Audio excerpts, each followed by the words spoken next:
Last screen recorder. Page 62.360 available. 0002. With last screen recorder.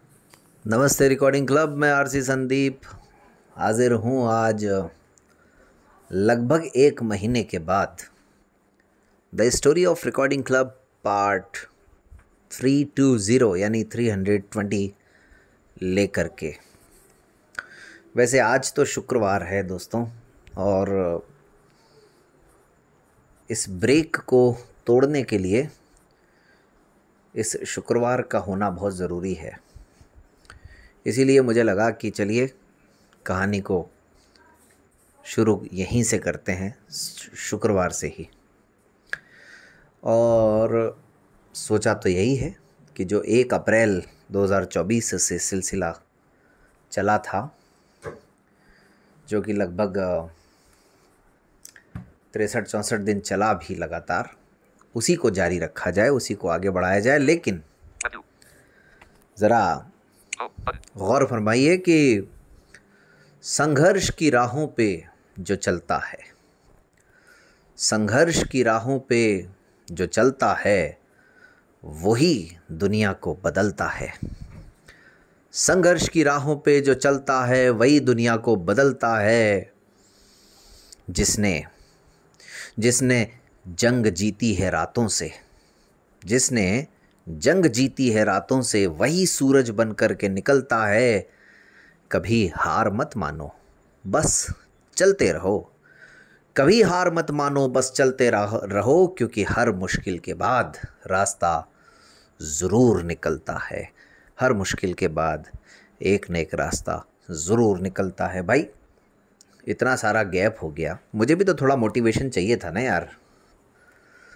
तो फिर ये लाइनें मैंने अभी पढ़ी थी, आज अच्छी लगी, मैंने कहा चलो सुना देता हूँ आप सबको भी, आपको भी अच्छी लगेंगी। और वैसे भी परिवर्तन ही तो प्रकृति का नियम है, कुछ न कुछ करते रहना चाहिए नया नया।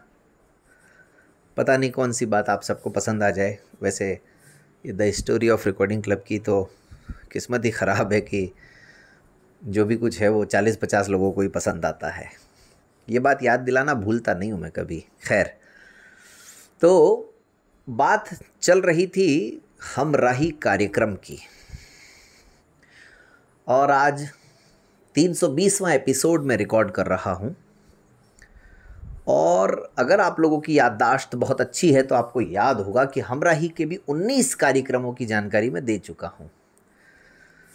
अब 320वां कार्यक्रम है तो फिर 20वें हमराही कार्यक्रम की बात हो जाए, जो कि 29 नवंबर 2020 को प्रसारित हुआ था। और इतने गैप के पीछे कई सारे कारण रहे दोस्तों। इतने दिनों का जो ये स्टोरी में गैप आया है उसके पीछे बहुत सारे कारण रहे। मैंने लगभग 15-16 जून के आसपास लास्ट कहानी रिकॉर्ड की थी। उसके बाद अजमेर में 2-3 दिन का कोई कार्यक्रम आ गया, फिर मुझे इंदौर जाना पड़ गया 2-3 दिन के लिए, और उसके बाद स्कूल भी खुल गए, और लगातार स्कूल, घर, रिकॉर्डिंग क्लब, ये सभी कुछ चलता रहा। रिकॉर्डिंग क्लब में इस बीच में गर्ल्स छात्रावास भी शुरू हो गया 29 जून से। तो फिर वापस से रूटीन पटरी पर आते आते देख लीजिए अब इतना समय लग ही गया आखिरकार, न चाहते हुए भी। और 20वां कार्यक्रम चूंकि खुद मुझसे जुड़ा हुआ था, इसलिए भी मुझे लगा यार कि अब मेरी कहानी मैं पता नहीं कैसे बताऊं, क्या बताऊं, कहाँ से शुरू करूं, कहाँ पे ख़त्म करूं, कुछ पता नहीं। तो खैर, अब कहानी है यानी the story of recording club है तो फिर सुनाना तो पड़ेगा ही। तो मैंने आपको थोड़ा सा इशारा किया था कि सितंबर के महीने में मुझे कृष्णा दीदी ने पूछा इस बारे में, और कई साथियों ने पूछा कि भाई, कई लोग जब अपनी प्रतिक्रियाएं देते थे तो उन्होंने भी पूछा कि भाई आप अपनी कहानी कब लेकर के आएंगे। तो फिर ऐसे में हुआ यही कि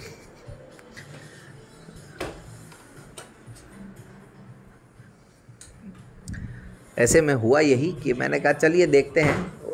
तो कुछ ख़ास उस समय सोचा नहीं, लेकिन ऐसे ही सोचते सोचते सोचते सोचते एक आइडिया मिल ही गया।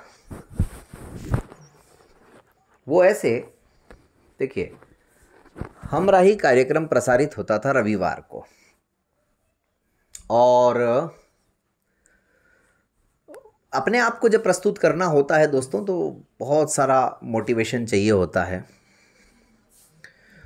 और कहीं ना कहीं थोड़ा सा भावनात्मक जुड़ाव भी हो ही जाता है उस चीज़ से, स्वयं को लेकर के जब बात होती है। तो मेरे साथ भी ऐसा ही कुछ था। मैंने कहा यार, अब कार्यक्रम हो तो ढंग का हो, वरना ना हो।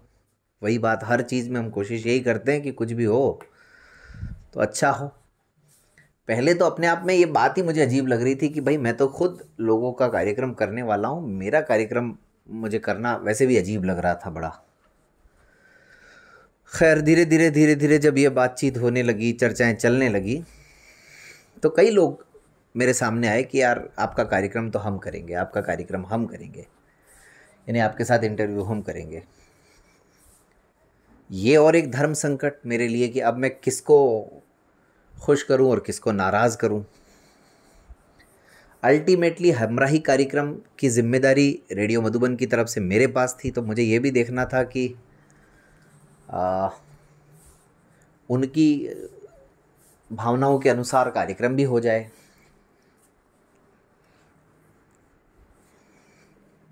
तो उन दिनों में क्या हुआ कि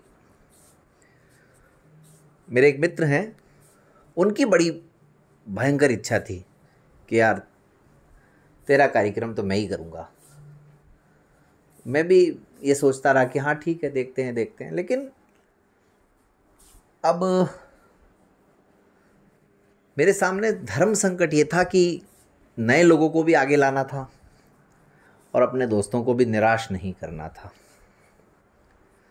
तो फिर जैसे तैसे मैंने उनको समझाया, एक उनको प्रस्ताव रखा कि मैंने कहा यार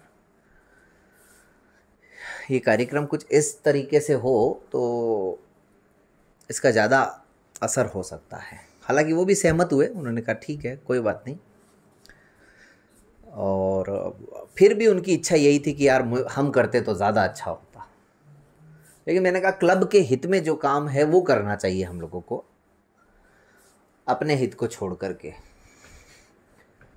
तो फिर इस बात पर ज़्यादा कुछ उन्होंने कहा नहीं। लेकिन हाँ ये मैं मानता हूँ कि कहीं ना कहीं मुझे भी इस बात का दुख है कि बहुत चाहते हुए भी मैं क्लब को आगे रख कर के सोचता रहा, और इस वजह से उन्हें वो कार्यक्रम देने की बजाय कुछ और निर्णय लिया गया।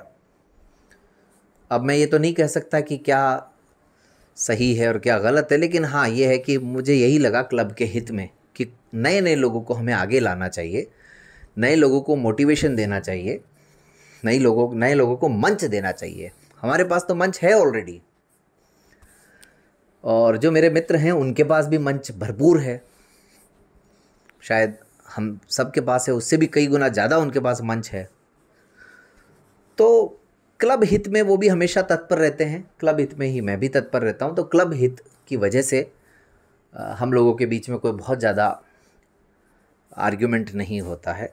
क्लब की बात जहाँ आ जाती है वहाँ संगठन पहले, उनका भी यही मानना है कि संगठन की जहाँ बात आ जाए वहाँ संगठन पहले, व्यक्ति पीछे।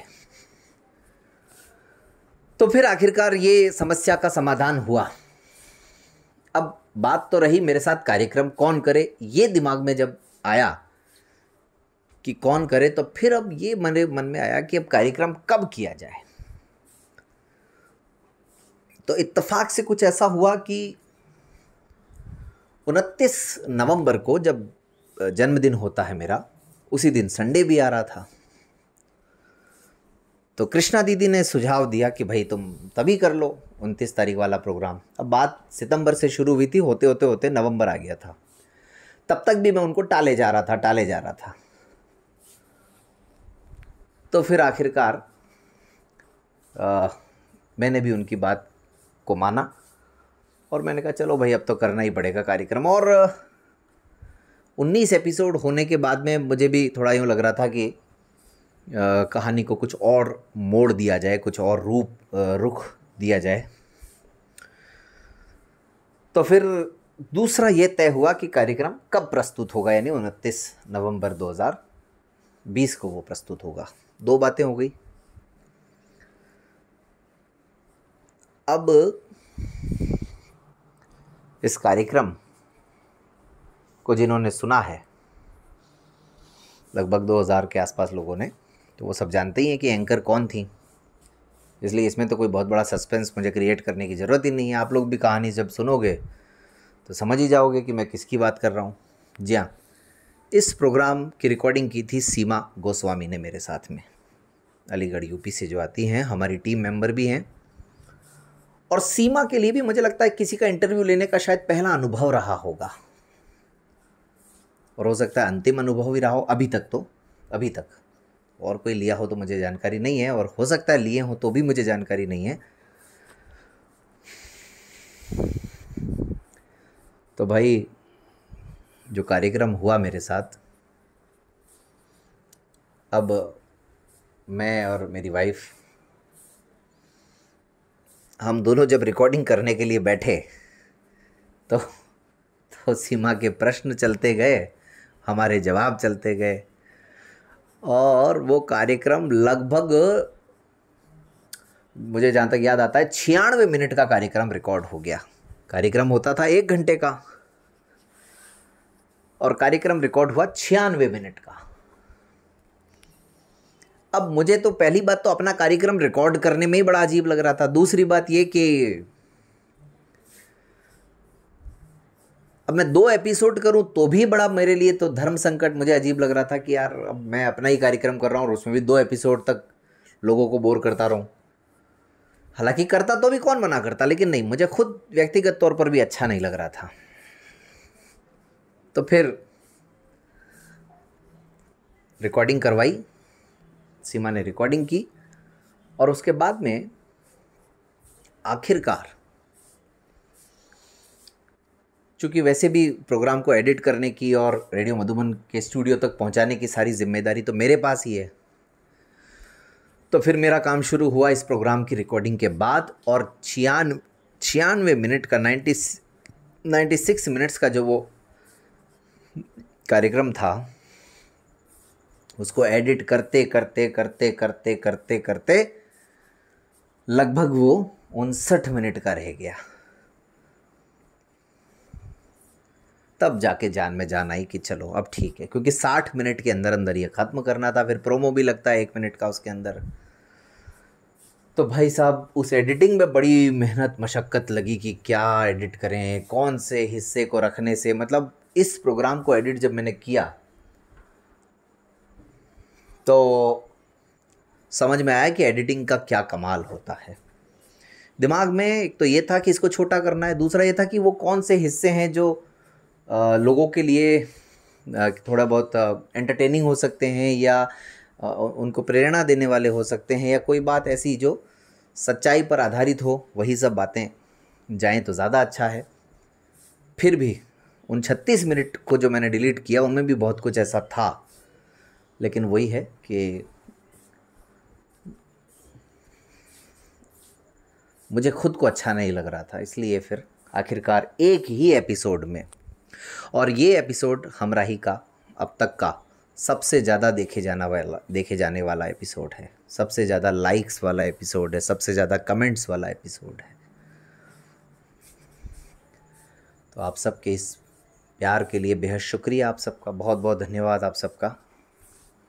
मैं हमेशा कहता हूँ कि अपना जो असली काम है वही करते रहना चाहिए इंसान को। मेरा काम भी यही है, बोलने का।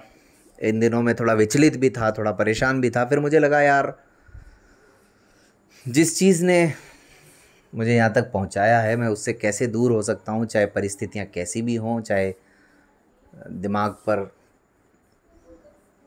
कुछ भी बोझ हो, कैसा भी हो।